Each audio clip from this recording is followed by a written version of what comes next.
So welcome to the YRBiz Road to Recovery webinar series. My name is Karen Dubois. I am your MC for today.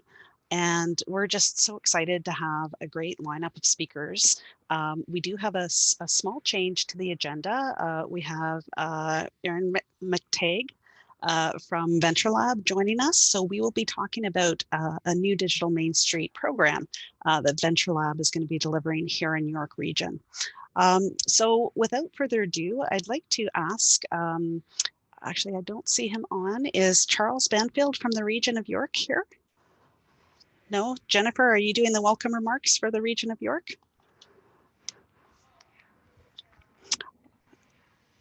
Okay, so I will do them on behalf of York Region.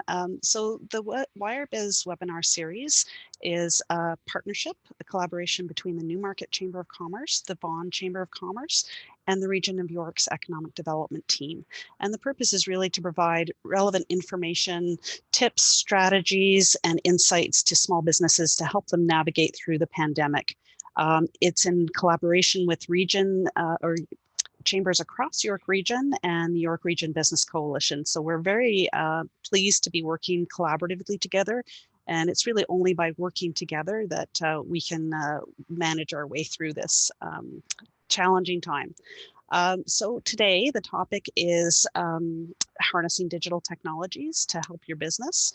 And digital technologies has been a topic that has come up repeatedly over pretty much every webinar that we've done. Last time we had John Stackhouse from RBC saying that the one thing, that the most important thing that we can do as Canadians to drive our economic recovery is to really help small businesses adopt digital technology.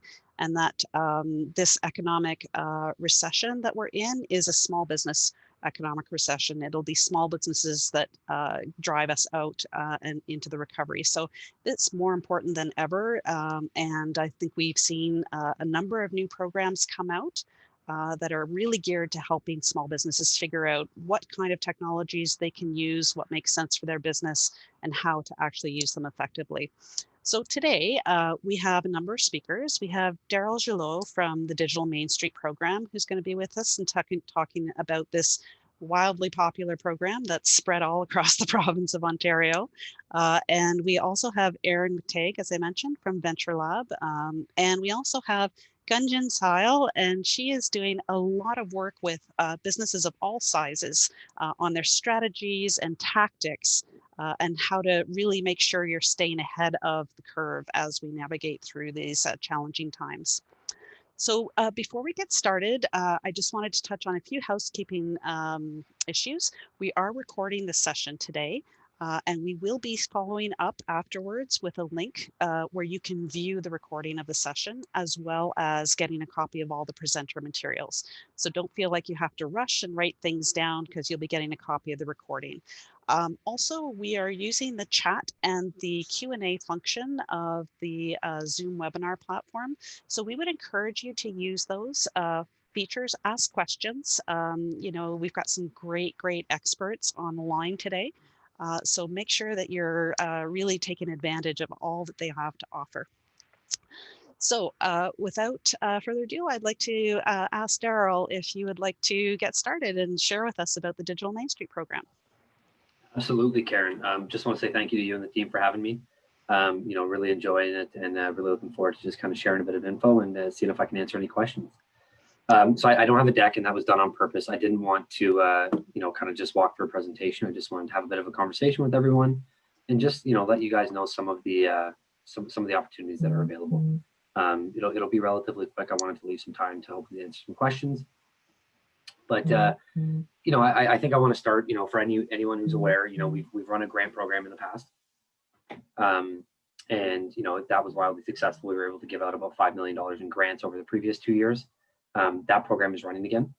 So if you're a small business owner, or you know a small business owner that you know could use $2,500, that would go over quite well. And just, you know, thinking about that, there is some criteria, you know, that needs to be followed. I'm going to try and drop the link in right now for you. But that program isn't the reason I started with it. One is because there's free money, and it's always a good place to start. But two is because it's the only one that has the criteria around you have to be a physical location commercial business. So this program, unfortunately, does not service home-based businesses or those that are in an industrial zone, anything like that. I just put the link there, and I will share my email at the end of this. You guys can reach out as well. As part of our Karen alluded to, our large expansion this year, we launched 2 other programs, one of which Aaron's going to talk about, so I'm not going to spend too much time there. But we launched our Shop Here program. And, that was really, our internal response to COVID back in, end of April. Seeing the way things were going to go and understanding that, from a small business perspective, the ability to sell online and the ability to still engage your customers and transact was going to be more important than ever. So, we whipped up this program in about 2 weeks and we launched it. And, to date, we've had about 8,000 businesses sign up. We've been able to support about 3,000 of them already. And we're seeing just, a massive shift in, from a clothing store in Toronto to a tea store in Mississauga to, a pottery shop up in Wawa, Ontario, for instance. So that program is basically, if you're looking for an e-commerce store, you're looking to start one, you can actually come through and have that built for you for free. So I do want to clarify, the build of the store and working with the digital Main Street team is free, but you would still be responsible for any platform costs. So after the 90-day trial of Shopify, or after, you decide to upgrade your Square level of membership or whatever it is, or whatever other platform it is, you are still responsible for the platform costs, but there's no cost to work with our team during the program. And that's open to home-based businesses, artists, musicians, general brick and mortar businesses, you name it. Basically, if you're a registered business with less than 25 full-time employees, we want to talk to you. And I guess I should drop that link in too. Sorry, I'm not used to doing links at the same time, guys. Bear with me. And then, the other one that's familiar and has been around for a while is kind of broken out into 2 streams. So if anyone's familiar with our digital service squad, or they have worked with them, that's our team of local experts, and they're all regionally sourced and hired and trained to help businesses in specific regions. That program is now running again, so there's the opportunity to receive free one-on-one support. We also have a program, and this is part of our future-proof umbrella, and I'm only going to touch on the first half of the umbrella, is what we're calling the transformation teams. So if you're a business that I'm going to say was heavily impacted just because that's the words on the website, but I know we all have been heavily impacted. If you're in a position as a business owner where you need to completely pivot your business model and you really need to look at other ways to engage customers or generate revenue, stuff like that, this is an interesting program. It's a 4 to 6 week engagement where you would meet with a team of multidisciplinary experts about once a week. Could be more than that, but the idea is that you're actually going to work through a full strategic plan with this team. And it's not just booking a meeting to say, hey, I need some help with my website because for whatever reason the post is broken or something like that. This is more, you're going to have to commit some time. There's no cost. You're going to have to commit some sweat equity here, but there's no financial cost to you. If you choose to engage, a third-party software or a platform or something like that, then that's obviously your cost to incur, but there's no cost to work with the team on that. And then just the last thing I wanted to highlight before I just kind of open up the floor was we recently just launched. So we have a full educational component to the digital Main Street website. So we have 3 full courses that total are about 20 hours. And yeah, I know I can't see everyone, but I assume there's people that are looking at me, rolling their eyes going, oh geez, 10 hours or 20 hours of content, that's a lot. The way we break down our courses is, you can take them at any time, anywhere, and you can take as much or as little as you want.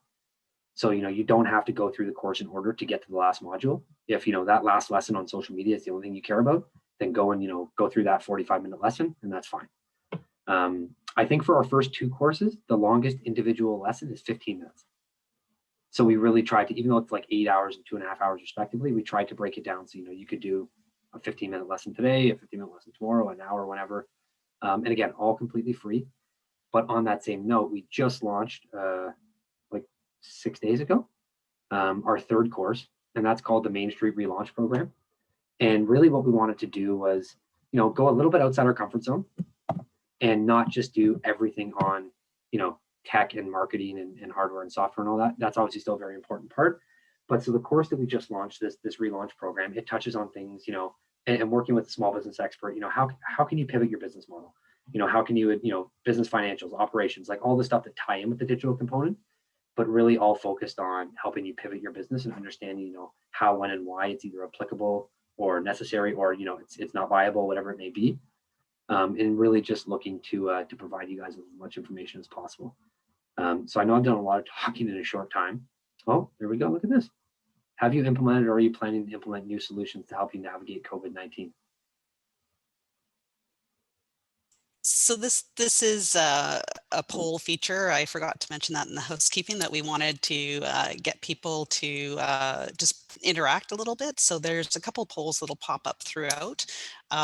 So Daryl, in terms of a few questions for the shop here, so this sets up an e-commerce platform for people. How long does it take to set up an e-commerce for a retail type operation? So that's a loaded question, Karen. And just because a lot of it has to do with, and I'm not passing the buck here, but a lot of it has to do with the business.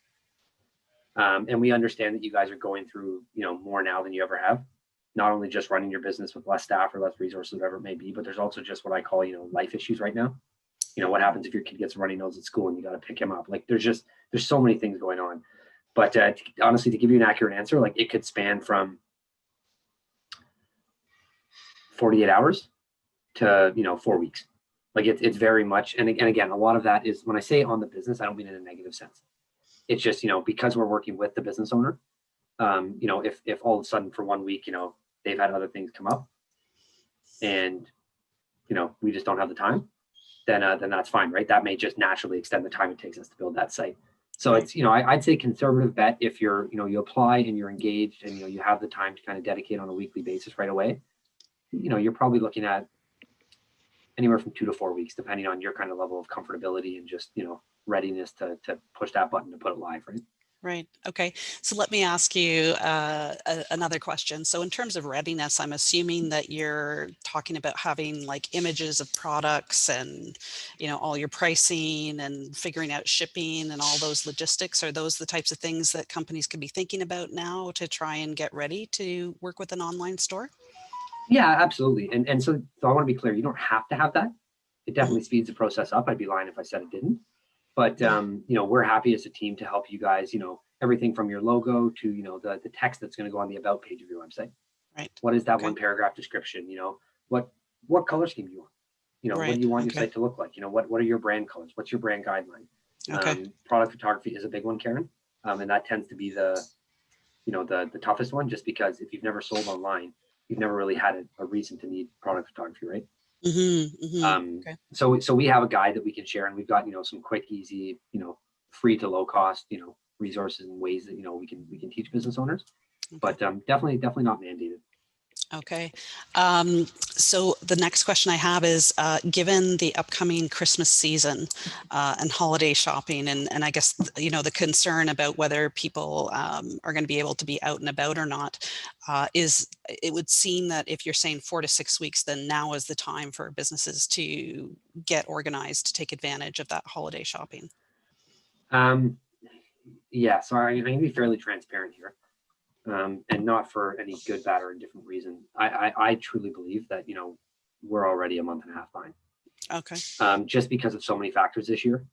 You know, there's rumors floating around, and I'm not trying to scare anyone. I have nothing to confirm this. These are just rumors from, you know, industry folk that I trust, that, you know, the drop dead date for guaranteed Christmas shipping this year is going to be moved up to the last week of November. So, you know, when you're used to buying something, you know, even from Amazon now, I'm sure Amazon will adapt and they'll, you know, go into the war chest a little bit and, you know, just hire a few more drivers and trucks and stuff. But, you know, when you're used to being able to buy packages on December 20th and know that you're going to get them in time for December 25th, it changes things. So now if that's true, and we're looking at 4 weeks from now, which is basically Black Friday being the drop dead, you know, shipping date, then we should have already, in essence, been marketing a month and a half ago and kind of getting that lined up, right? So that's why I say I think we're already behind. And I say we, because it's not one person or the other. I think collectively, just as a group, whether you're a small business owner, whether you're in the business of supporting small business, whatever it may be, I think collectively we're behind the 8 ball. But I don't think it's anything we can't overcome. I think the big thing was, and one thing I'll do, Karen, I'm just going to write this down so I remember. I'm going to send you a recording. We did a webinar on Tuesday. With an e-commerce expert, and we're just talking about kind of shipping for the holidays and just some of the things you need to consider as a business owner. there were some really interesting points brought up, and just one of the ones I want to relay because it really stuck with me was, you know, human nature for us is, you know, when we get a lot of product or we get towards the holidays, is wanting to discount things heavily to just get them out the door, right? We're very, very, very focused on top line revenue. And I think one of the most important things I learned this week is that, you know, it actually may be more beneficial in the long run right now for businesses to be more focused on overall profitability as opposed to top line revenue. So don't necessarily, like, I've talked to a lot of businesses and they're just not even partaking in Black Friday. It's, you know, like, or they are to a much lesser extent, right? Like not going gung ho where it's just like everything is 70% off to get merchandise out the door. Right. So I think, you know, there's still opportunity. There's still, you know, this isn't like me saying code red, DEFCON 1, like, you know, let's just throw in the towel. It's just saying, you know, if we're cognizant of the fact that, you know, whether we're behind the 8 ball or not, that we need to get started right now. I think that's going to help us all in the long run, whether, like I said, you're running your business or we're supporting you run your business. Right. Well, bringing up the delivery timelines, and I think Amazon's already announced some challenging deadlines. Is that not an opportunity for local businesses, so that, you know, you still provide the online experience of buying, but then have people pick up, or have a distribution pickup? Like, isn't that a competitive advantage for small businesses to leverage? Absolutely. No doubt about it. The challenge is, you know, especially with the way things are going, unfortunately, in Ontario right now, that you're starting to get that kind of consumer paralysis again. Right. Okay. You know, we had kind of come out of it, but now you're going back into it and people are seeing the second wave come. And, you know, you got to remember, for 4 months now, all we've been hearing is how bad the second wave is going to be, and it's going to be worse than the first and all this. Now, whether you believe anything or not, or your feelings, I'm not, you know, we each have, you know, our own kind of thoughts on all this. But, you know, when you're constantly hearing that message, and then you start to see numbers trend upwards and, you know, roll back regions and stuff like that, like you start to think about things, right? Like I'll use my parents as the example. They've been in Toronto their whole life. They haven't left the house in probably a month. Yeah. Just because they're concerned, right? So I think they have the advantage, but they're also at a disadvantage because I think when you look, most people want to shop online this holiday season, just because of the convenience, but also ease of use. So whether you're thinking about the holiday season or just overall operating in our new normal, going digital for retail and business to consumer type pieces is really essential. And that's where the program can help. Now, that's just the Shop Here program. So if somebody needs a new website, or let's say they don't have any social media marketing strategy, is that something that your Digital Main Street program will help with? Yeah, absolutely. It depends, right? So like that's done through our digital service squad. So that's all regional. So we would just have to ensure that we have regional representation, because that's how we roll the program out. So, you know, I have a team in Toronto, Mississauga has their own team, Thunder Bay has their own team, et cetera, et cetera. Right. But yeah, that's absolutely true. And then we do have that transformation teams program as well. Okay. Which if you know, if a website is part of your like large scale transformation, then that's absolutely eligible. Okay, I'm just sharing my screen to show the website for Digital Main Street, and it says complete the free digital onboarding and receive a personalized list of to-dos. So can you explain how this works? Is this sort of a do it online automated type thing, or is this a consultative piece? So this is online. Okay. So this is our digital assessment. So when you click sign up and you create a Main Street business account, so Karen, if you can just click sign up, just so it pops up. So you're going to want to create a Main Street business account, not a vendor account. And then what you're going to do is it's going to ask you to create your profile and do all that. You don't have to do it. But then, so you'll see there, step 1, you're creating your account, then you're entering your business. So just up top there, Karen. Sorry. Just right there. So you'll see the 4 steps. And then, so step 2 is enter your business information. So where's your business located? You know, is it a corporation? How many employees? Stuff like that. And then you complete your digital assessment. So that's a 40-question yes or no questionnaire for your business on, you know, everything to do with digital literacy. Do you do this? Do you have this? Have you thought about this? And then what it does at the end of that is it gives you a list of recommendations based on your answers. Okay, so regardless of whether people are, you know, wanting to either formally engage with Digital Service Squad or the Shop Here or any other program, they can absolutely take advantage of this free online tool. Yeah, for sure. Okay, that's great. So that's a good investment of time, and you're saying it takes about 5 minutes to do. So you know what, for the sake of just everyone, because I don't want people emailing me saying it took 7 to 10. You know, let's say realistically, for you to go through that entire process, you're probably looking from create to like be completely finished. You're looking between 20 and 30 minutes. Okay, so for all of those steps. Yeah. So a venti coffee then. Yeah, exactly. Okay, great. And Daryl, you mentioned the regional service for the digital service squads. And so are the local small business enterprise centers involved in supporting that effort? Oh, absolutely. Okay, That's our biggest partnership across the province. No question okay, that. okay, I shouldn't say that. That's not fair. We have a number of strong partnership networks. So the small business enterprise centers are one, the BIAs are another, the regional innovation centers are another. And then okay. we don't have a blanket relationship with the chambers across the province, but we do work with chambers as well. Okay, so good recommendation is reach out to chambers and small business enterprise centers and they can direct you. 100%. Yeah. Yeah, okay. We've got a question from one of the attendees. So would an online marketplace not be able to use the program? So there's no physical, I gather there's no physical presence and they already have an online platform. So can Digital Main Street still help them? Yeah. So the issue with marketplaces is they tend to be, and Chloe, if you can just clarify to make sure I'm not rambling about something completely irrelevant here. The challenge with an online marketplace is it's more complex than just an individual store. So I'll give you an example. When you look at the Shopify platform, Shopify by nature does not want to create a marketplace. They would much rather have 20 people having their independent stores paying 20 individual monthly fees, right? So it almost is counterintuitive on the Shopify platform to create a marketplace. So a lot of it has to be done through third-party plugins or custom development, stuff like that. So there is some opportunity to explore it. The challenge is there is an added cost with anything to do with marketplaces. It doesn't come with just kind of the core basic element of the program, and there is some further complexity that I think would need to be addressed. So she's put a bit of a clarification up, a local business that has a presence online, but need help with making our online shopping available. And so I guess the question is if there is an online platform already under the digital service squad or the transformation teams, are there resources that Digital Main Street can help with? Yeah, so we can definitely help. And I think I misunderstood marketplace, so I apologize, Chloe. So when I think of marketplace, I think of like a multi-vendor marketplace, because that's some of the ones that pop up where you'll have like an overarching brand that'll be like shop Newmarket, for instance.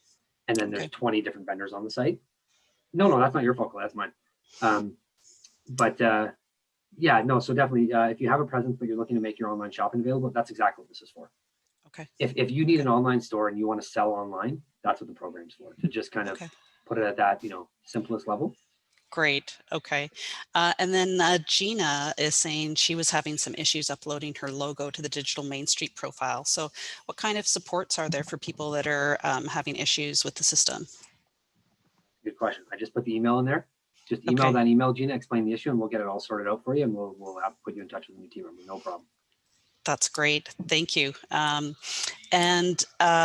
So here's another question. Does the team have any connections with photographers willing to help us build content without crazy costs? Oh, I mean, I can check. We don't like not off the top of my head. Like I don't have a photographer on my Rolodex where I can just go like, this is the guy or girl. But I can definitely I can definitely check my like our network, our extended network. I'll ask my team. I don't have a definitive answer right now, unfortunately. If I may suggest as well, that's also a good question for the local Small Business Enterprise Center and also for the local Chamber of Commerce. They typically would have networks of people within the community, and so you might be able to tap their contacts to find somebody. So great discussion, everybody. I guess we'll move forward, but again, if you do have questions for Daryl, now Daryl, you have to jump at 12:30. So if you do have any more questions from Daryl, please just use the chat or the Q&A. And I also put the shop here at digitalmainstreet.ca in the chat, and so you can contact Daryl through that email address. Is that correct? Yeah, perfect. Okay, great. So do keep chatting, but in the meantime, I'd like to invite Aaron from Venture Lab to join us. And I think, Aaron, you were going to share another really interesting resource, that a program that's come up. Yes, thank you for having me. Can you guys see my screen okay? Yes, yep. Beautiful. Okay. So yes. So I'm Erin. I'm the Digital Main Street Community Collaboration Program Coordinator at Venture Lab. So Venture Lab is a leading tech hub located in York Region, Canada's densest tech cluster. Our community of entrepreneurs, innovators, and tech leaders work together to create globally competitive tech titans that build to scale in Canada. So Venture Lab has recently partnered with Digital Main Street and the Regional Municipality of York on DMS's Community Collaboration Program. Oh, this is not working, sorry. Okay, so the Community Collaboration Program falls under the DMS Future Proof umbrella. And the goal is to bring together community members to collaboratively identify and solve one or more of the local community challenges, either caused by or exacerbated by the COVID-19 pandemic. So the ultimate goal is to add resources and to the ongoing conversation, as well as funding to assist with piloting the solutions. Sorry about the poll. That's okay.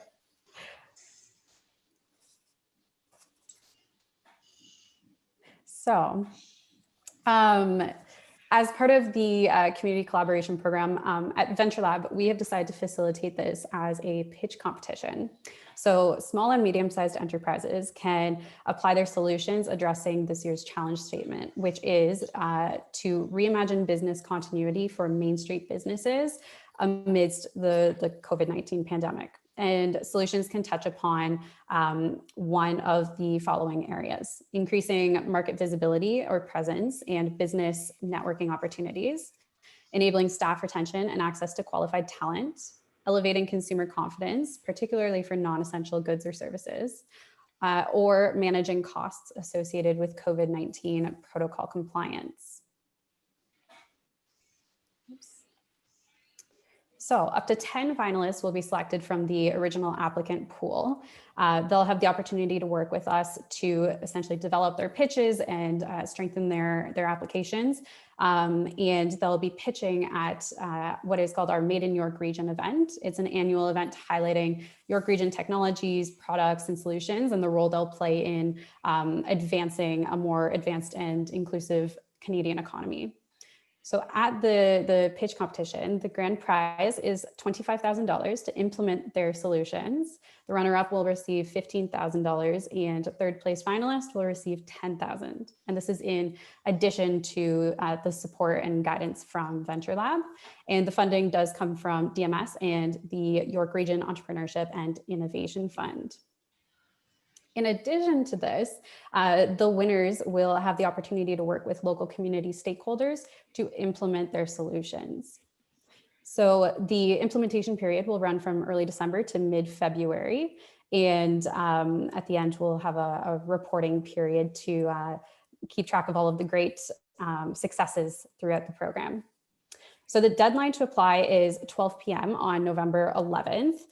Please visit venturelab.ca/pitch. I'll put that in the chat afterwards. And so today I'd like to do a call out. If anyone's interested in applying, we would love to see your applications.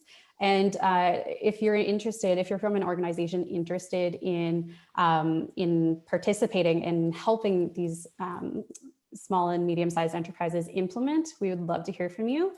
Our contact is community collaboration at venturelab.ca. And if anyone has any questions going forward, please feel free to contact us there. Or if we have some time, I'd love to address any right now. Great. Thanks so much, Erin.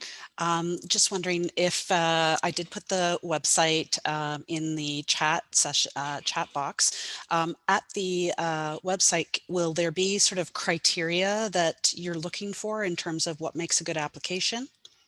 Yes. So on the website, You'll find all the eligibility criteria, what goes into the application, et cetera.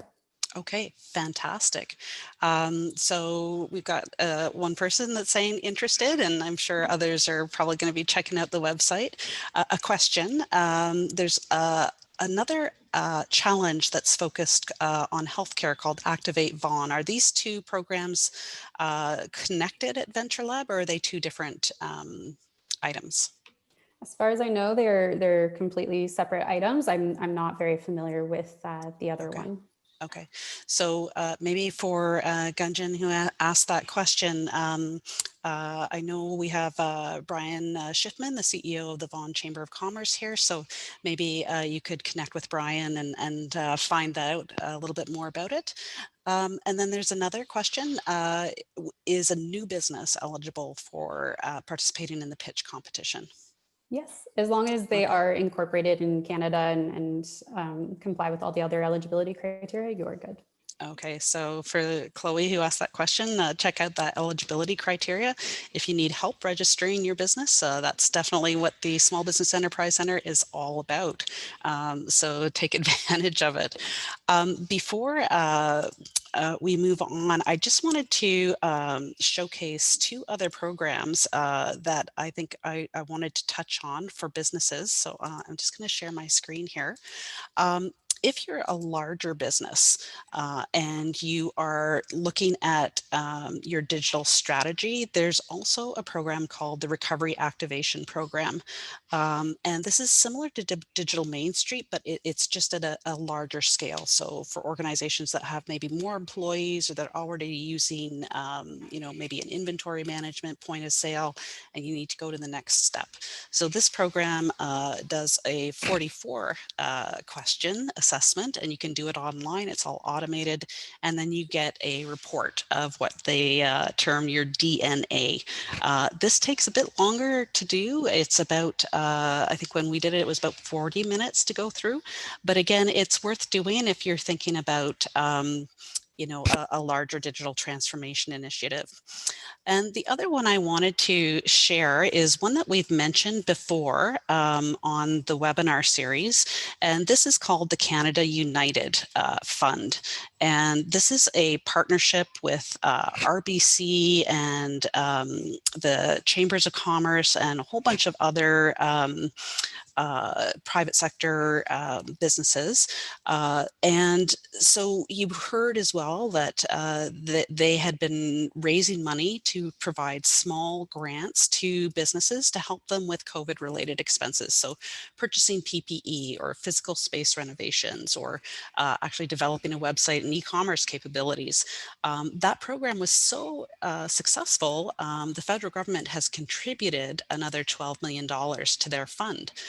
So this program is now open again for applications. So if you applied originally and you didn't get the grant, don't apply again, but they will be sending you feedback so that you can resubmit. And if you haven't applied for it, I strongly recommend it.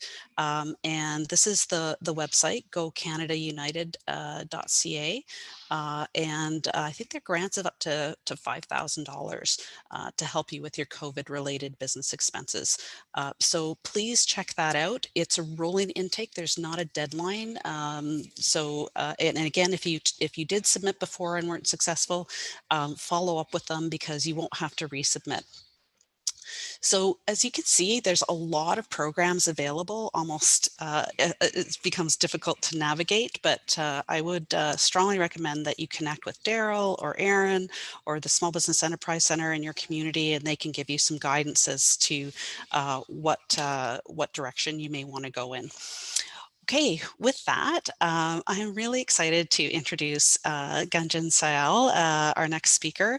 I've had a number of great conversations with her, and she's really at the leading edge of this transformation, this disruption of business, and how they are successfully navigating them and giving them guidance on strategies. So she's got a lot of really amazing ideas to share. So Gunjan, would you get started? I know we're going to have questions for you. Absolutely. And as you said, Karen, there are so many programs. I think I was keeping a list as Daryl, yourself, Aaron were going through them. I think I heard at least 7 or 8. So one of the things that small businesses may be wondering is, how do I figure out the best one for me to get started with, right? And How do I get involved in some of these programs? What's the pre-work? So what I'm going to share with you today is a bit of a self-assessment tool, like a cheat sheet almost, that you can use at the simplistic level to see whether you need help figuring out where your customers are today online versus, for example, some tool help. And Daryl sort of touched upon that, right? There's certain things that Shopify can do. There are certain other things that other tools can do. So which one would actually help you the most? So what I'm sharing with you at the moment, I hope you can see my screen, is, Yes. Yep. Oh, uh, sorry. oh, Sorry. no There's a worries. poll. Yeah. Sorry. No worries at all. Yeah. So the whole idea behind this chart essentially is to take a gander at where your specific industry may be as it compares to, let's say, the rest of the I would call it North American market, because that's where the data for this one really comes from: small, medium, and large businesses. And we all know that large businesses tend to tip the scale a bit, right? So take it with a grain of salt.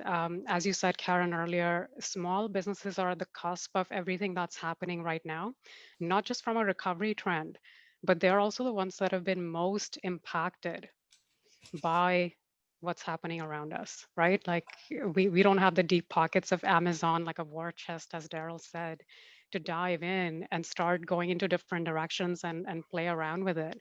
So it has to be a choice to explore an opportunity and look at the cost versus benefit of it. So just taking a look at where you are today versus where you stand and where you hope to be entering, as you said, that holiday period would be a good metric for us to keep in mind, right? What are we driving towards? And then if I go to the next slide, this is that cheat sheet I was just speaking about. So even before you dive into those digital conversations, there are a few things in my mind that you need to ask yourself as a business, because you know most about your business, right? But sometimes we are so operationally focused. We're so focused on either that storefront, whether that's physical or online, that if the behavior of our customers changes, it really catches us off guard, because there are a lot of changes happening in the market, and the competition among the same industry has also changed, right? So it would help anytime you notice a change to come back to something like this and say, where specifically on this wheel or this pie chart am I noticing the most amount of change? So what I'll do is I'll go through some of the next slides fairly quickly, because based on my conversation with some of the small business owners, I want to just give you some context around each one, but the conversation would be specific to your own business. If you sit down and think about it, use it as a mental model or a thinking tool, right? So the first one that you see there in blue is the stakeholders and their needs. And this, to be honest, has nothing really much to do with the digital or the technology, but just getting a sense of where things are. So from a support perspective, from a care and concern perspective, who are the stakeholders that I need to be watching? So they obviously are your customers, but they're also your employees. So last week I had a chance to join one of the new market breakfasts where we had Abdus and Karen. I think we missed you there.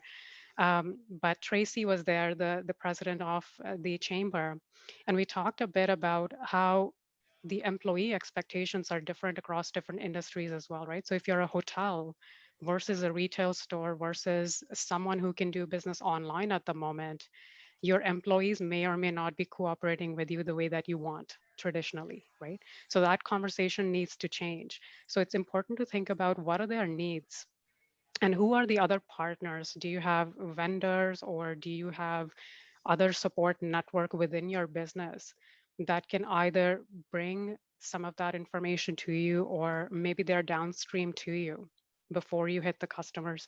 So what does that actually look like? Just mapping that out really quickly on a piece of paper to say, these are my stakeholders, this is the group that I need to think about, and what are their current needs? Who's hurting the most right now before I can support my customer in the way that I want to? And then thinking about the community as well. Are there things happening in the community that I could plug myself into? Because Daryl spoke about people or business owners who may be thinking about changing their business model altogether, right? So that's where being aware of what's happening in the community especially the local community at the moment for small businesses, it would bring the most value to you. Where are people collaborating in different ways? And maybe you can make yourself a part of that community. And then the next step, number three, essentially talks about how you connect with them, right? So you need to think about whether I'm going to pick up the phone and call them, or are customers, for example, looking for me to ship stuff to their home versus online versus touch free. What type of communication and service are they looking for? And trying to just gauge that a bit at a starting point. And then extrapolating that a little bit to say, okay, well, if assuming for a second without worrying about how, if I could make this happen, is there a way for me to scale that up? Is there a way for me to keep that going? And that's where you can bring it back and say, what are the things that I need to do manually versus where are the digital tools that I can begin to get involved in? So looking at that picture and then again, bringing it back to, at the end of the day, the customer, right? What are their current needs? What are their projected needs? So if I, for example, look at the market that's obviously grown the most since the whole pandemic situation started, is the masks, the over-the-counter drugs, right? That's the market with hand sanitizers. You would notice a lot of businesses, especially I think the alcohol type of product, they've switched over to those type of markets. So that's an example of switching over your business model completely to meet the need that's arising now and will continue to exist for the medium to long term in future. But doing this exercise for your own business specifically. So, Gunjan, I'm just going to interrupt there for a second. Sure. So, if your company can't pivot to provide hand sanitizer, for example, is there a way to build on that trend to maybe think about, okay, if people are really, focused on buying PPE, how do I incorporate that into their experience with my company or my Yeah. business? So I'll give you one example, right? I live in a condo building, and at the start of the whole pandemic situation, we have a security company and a cleaning crew that is involved in the building. So what they decided to branch into for more revenue is actually install of the PPE, and then providing staff that also operationally continues to clean that PPE and provides advice and guidelines on how that could be done. So Hmm. that's a little bit different business model. It's a service business model at the end of the day. They're not really selling you the product. What they're saying is you go buy PPE, but instead of just giving you the usual security staff that sits there and the cleaning crew that comes in once a week and cleans your areas, I'm also going to support you with this additional need of how to install PPE the proper way because I'm on top of those guidelines. So that's Hmm. an example of plugging yourself into the community and the needs of your customers. So hearing about what are the things that they're complaining about at the moment, right? So it's easier said than done for sure, because part of the challenge is if you are someone, a business owner that relied a lot on in-person interaction before, your first challenge is how do I plug myself into those conversations? And I think I have a slide on that as well. So if I just keep going, I'm going to skip over some of this material for a second, come back. So that's where the customer connection piece really comes in, right? So the good news is everybody in some shape or form, at least in Canada, we live in a developed nation where internet is available, the technology is available in hands of most people. Um, so people have found a way to get online. I think what the challenge for your specific business is going to be is to figure out where specifically are the people that you want to sell to or partner up with. Where are they congregating? So looking at some of this data, it's showing you a number of active users in millions, right? And this chart, it's great to see which platforms have the most amount of subscribership, where most people are going day to day. But there's another additional part to it. Facebook, for example, is great for businesses that are targeting, let's say, consumers, right? Business to consumer type of service. But if I'm a business to business, so let's take an example of my business, right? I'll just give you a little story of how I used to operate in 2019 versus how I operate now. So I've been a consultant all my life, but for the last 7 years, I've been a small business owner operating mainly in Ontario with medium to large businesses. So what I was able to do in past is go downtown because that's where all the banks are. A lot of retail companies have businesses there, And more often than not, being in the path, I would run into someone that I either know, or maybe they could introduce me to other people that they're with. And I used to get a lot of business via foot traffic that way. So a lot of in-person interaction, because then I could talk to them at lunchtime about what are the problems that they're facing and whether I could help them with their specific mandates, their specific projects, whatever's on top of their mind, and get the foot in the door that way, right? But now I can't do that anymore. There's no more path downtown that I could just go and meet people. So I've had to find ways to go on LinkedIn, which is my choice of tool. That most people in medium to large companies are there, whether they're looking for a job or whether they're hiring, or whether they are celebrating successes on their projects, or even having conversations about the type of problems that I can offer them solutions with. So even though LinkedIn doesn't directly tell me, here's a person that's looking for that service, which they actually have started to do now. This week, I noticed a couple of pop-ups coming up. But for me, for my business, LinkedIn is that best tool. I tried playing around with Facebook in past, but at Facebook, people are much more concerned about their personal items, right? They're more concerned about sharing at a personal nature. Maybe they're looking for hand sanitizer and they're having trouble finding it at Walmart. Those are the type of items that I would find more chatter about at Facebook. So I found different types of communities where I could plug myself into, and it takes a little bit of trial and error as well. But I feel that maybe Karen, Daryl has some programs that can help people Mhm. educate. Yeah. And what struck me when you first shared this graph with me was the WhatsApp. Can Right. you, so I'm sure my kids are using it, I'm not, but can you maybe share what you're seeing in terms of how people are using or how businesses are using WhatsApp? Yep. So the key from my perspective with WhatsApp, WhatsApp actually at the start of the year launched something called WhatsApp Business. Right. So what's important to note is there's a difference between the general WhatsApp and the Okay. WhatsApp business. So what WhatsApp business allows you to do is create a business account as opposed to me with my phone tied to it. But the catch is you can only have one tied to one phone. So Mm, that's something to think about.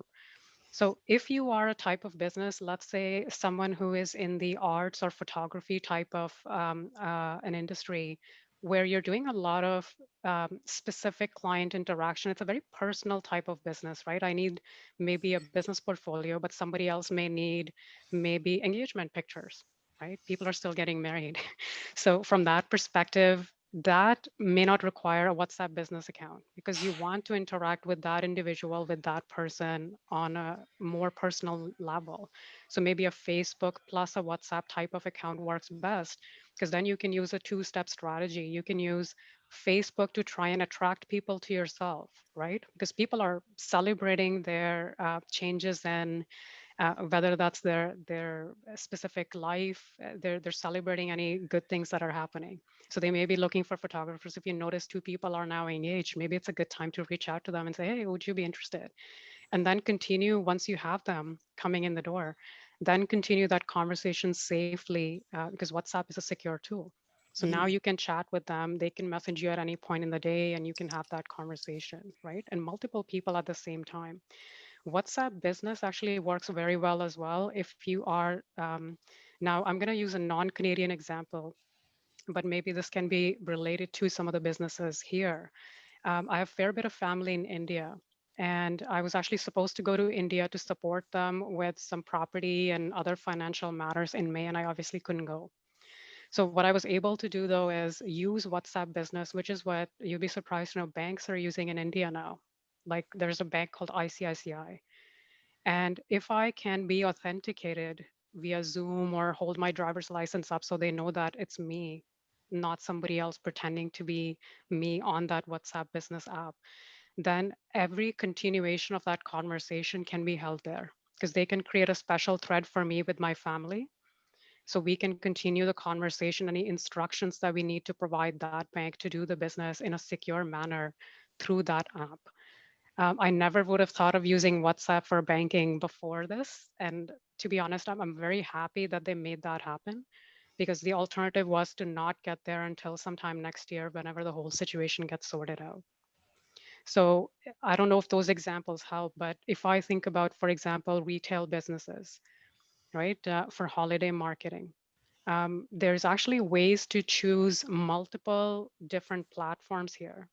The key is to choose what type of information and what type of customer you're looking to attract from each of these, and try to find ways to tie it all together. So what's not on this slide is there are tools like Hootsuite, Hootsuite, and I use it quite a bit actually. Even though I target most of my marketing, I host events like this for my clients and other people interested in my topics as well. But what I do is use a 3-step strategy. I do post them on Facebook as well, just to see if there's some market there that's interested in this stuff. But I also post them on LinkedIn and on YouTube at the same time, and I use that Hootsuite tool.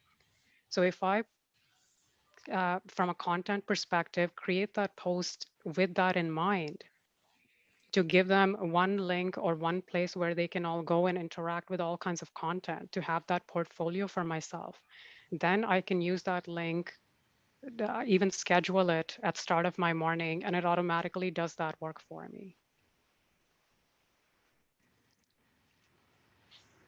So if I just quickly go back, I do want to talk really quickly about the behavior, right? So I know that we're talking about holiday shopping, and there's a lot on this slide, but essentially what this is saying is thinking about that specific customer definition that we talked about earlier. Where are those people congregating?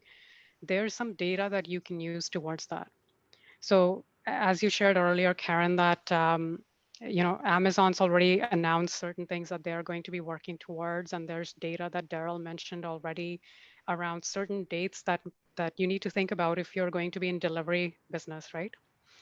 But there's other things that you can also think about leading up to that, and that's where you can start to create a digital strategy sort of for yourself, and that's where maybe some of the programs that Daryl has can help you be very, very specific. But thinking about whether people are buying, as an example, groceries online, or are people preferring to go into the store? So if I'm one of those stores that's primarily making revenue from groceries, milk, things like that, 42% of people as of March don't want to go into the store anymore, right? So how am I going to sell them that stuff? Then are they purchasing these things now monthly, or are they purchasing it same as before? So I'll give you a personal example, right? I used to purchase a lot more milk before because I could go to a gym, and then I would make milkshakes, and then I would drink them every day. I can't do that anymore, because what's the point in taking protein so much when you can't go to the gym? So since my habits have changed, my buying habits have also changed, right? With my lifestyle. So if you look at your local community, if that's what you're targeting, then look at what they may be doing now. So this may be having some conversations with them online, or plugging into some polls. I noticed Karen's doing some very interesting polls, and hopefully she can share some of that data with you as well, right? So this would be more from a business community perspective, but maybe there's certain interesting things you can do with your own customers. So if you're providing them service, if you're doing the delivery, is there a chance to give them a little poll online to see how that service was? And maybe ask them an additional question to see, are there certain items they're purchasing more than the others? So it's starting to think about what your supply chain or what your partnership could be for the next few months. So there's some other data points there. And as Karen said earlier, we're happy to share these slides with you. To me, I just use that grocery and retail example and try to show with little arrows how my thinking process could work, where my customers are, what are they buying, how frequently are they buying it, are they buying it on mobile or on a computer screen? Because then I can decide how to design, I should say, my website, or my order form even, right? So these are some of the things you can think about. And the e-commerce strategy that Daryl mentioned earlier sort of comes into play towards the end of this slide with payment methods. And you could get pretty far along with something like this. But just thinking about, what does your customer care about, and what type of experience you want them to have? Is it seamless, or are there other partners involved? Then we get into tools. So I won't spend too much time there, because I feel like Daryl is probably the best person to speak to this. He would be on top of what's the comparison between putting your product on Amazon versus creating a new store on Shopify, right? So somebody earlier had asked that question. So there's tons of programs and information out there that's available. I'm sure Karen could point you to the right one. But there's also comparison charts online that you could Google and just look at. So I found this one that's probably hard to see right now, but at the top you can see some metrics, right? So it shows you which one is more expensive than the other, which one is easier to work with, versus what's offloaded in terms of work effort to put your product there. So there's a myriad of tools available, but make sure you choose the right one, keeping your customer in mind. And this one we already talked about, so I'll skip over. But one of the most important things as you're choosing digital tools is to think about how much time and energy you would need to spend in upkeep of those and maintaining of those. Because in some cases, you may have had staff that had different skill set before, right? So if you are a physical store at the moment, would your current staff be able to help you manage some of these digital platforms? Right? So every time you have a new product, keep in mind that it's you as a business owner who has to go in at the right time, at the holiday time, and put that into your platform, right? So Daryl's helping you set that up, but upkeep of that is with you. So before you walk away from those sessions with Daryl, it's important to have that discussion to say, hey, how do I keep this up to date? What skills do I need? How much social media would you recommend in my industry for my marketplace? And what type of data could I look at? Because a lot of these tools that you may use, including Amazon and Shopify, they already give you some dashboards. They'll show you within this month, this particular product was visited most often, but people didn't buy it because maybe your price is too high, right? So that type of discussion is very important for you to watch and adjust right now. Because if I'm one of those people that's as a consumer going online, before, if I was walking into your store for ease because you were in my neighborhood, now I've got, I don't know, 20,000 stores to choose from because it's going to be shipped to me anyway. I don't have to worry about how far I'm going to be walking. So these are some of the things to think about. One last thing that I'll say, I think I'm already over time, but one last thing I'll say is there are some businesses that may not be able to directly sell the product to a customer like hotels, right? But that's where you can think about how you can still keep your digital presence up with social media tools by showing people how you're ensuring your staff and your customer safety. So with masks, with pictures of what's happening day to day around your hotel, and that doesn't necessarily get people out of their house and come to your hotel and sit down with you and live there. But what that would do is most hotels, for example, have restaurants, or you may have a kitchen. You could maybe offer takeout services, right? Or rent that space out to cooks who can't afford to have their own storefront right now and partner up with them. So that's where you start to explore those new business models, which Daryl had mentioned earlier on, right?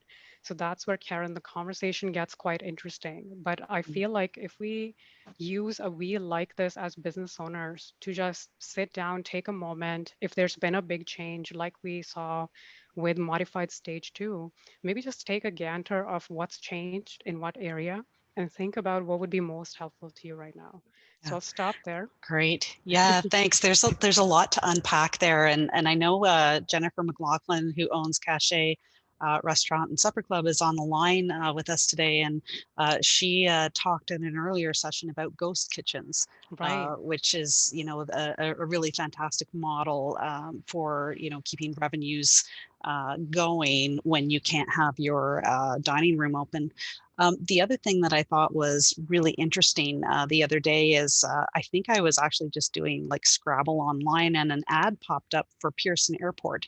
And the whole Interesting. ad was about safe airports. And it was just a quick little video that showcased everything that they're doing, to make the airport safe from, Mm-hmm. sanitizing sprays. And they have an ability to, instead of pushing an elevator button, it just through your phone on Bluetooth. So they Bluetooth Right. enabled the elevator.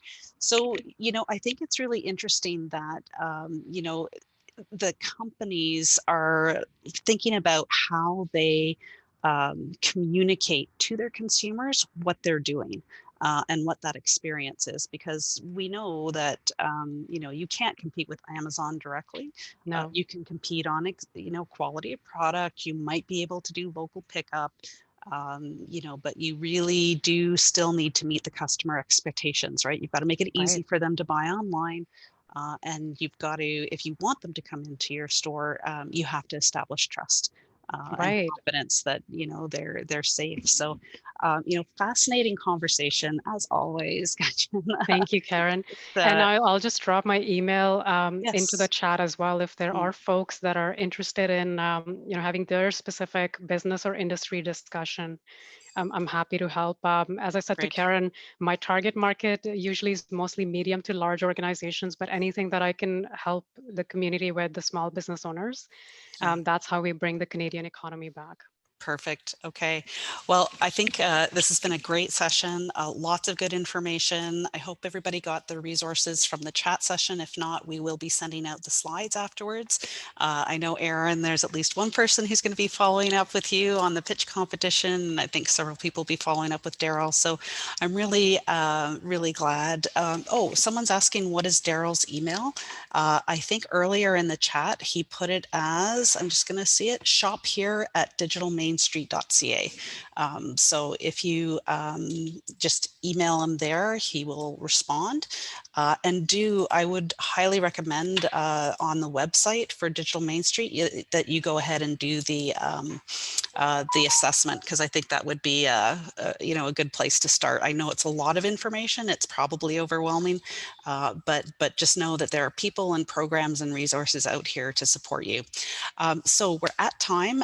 Just quickly before we go, our next session is November 5th, next week, different time from 9 to 10. And we'll have Sean Roth from the Business Development Bank of Canada talking about programs and resources the BDC has to help small businesses. So I want to say a sincere thank you to Aaron and Gunjan for joining us today and sharing their experience and expertise with us. And thank you to Daryl. And then, you know, by all means, please connect with them, and we'll follow up within the 24 hours with a link to the recording and copies of the presentation materials. Okay, thanks everybody, and have a great day. Thank you. Stay safe. Bye. Thank you. Bye-bye.